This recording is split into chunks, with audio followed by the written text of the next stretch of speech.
Find the reaction force on the door in kilonewtons. In this problem, water is filled to a depth of 2.5 meters, where the bottom 1.5 meters is held back by a door, and the top meter is held back by a wall, where the door and the wall are connected by a hinge. The temperature of the water is given as 30 degrees Celsius, and the door measures 1 meter wide by 1.5 meters tall.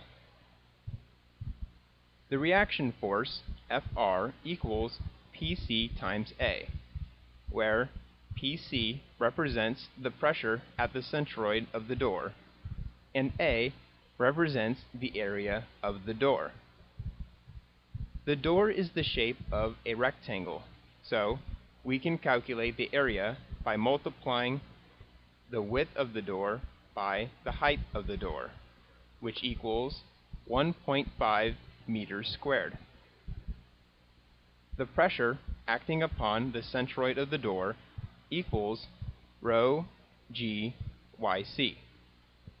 In this equation, rho represents the density, g represents the gravitational acceleration constant, and yc represents the depth from the surface of the water to the centroid of the door. We can look up the density of water from a table for different temperatures.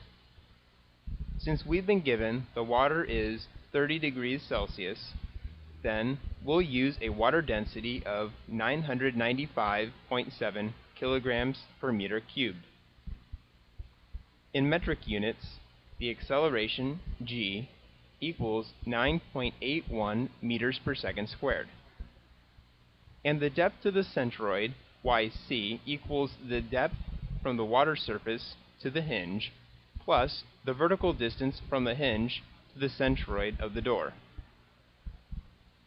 1 meter plus half the door height, which is 0.75 meters, equals a depth to centroid of 1.75 meters.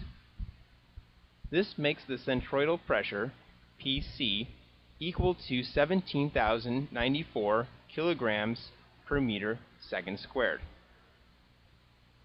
When plugged in for variable Pc, this makes the reaction force on the door equal to 25,641 kilogram meters per second squared. After converting the units to kilonewtons, the reaction force on the door equals 25.6 kilonewtons. When reviewing the possible solutions, the answer is C.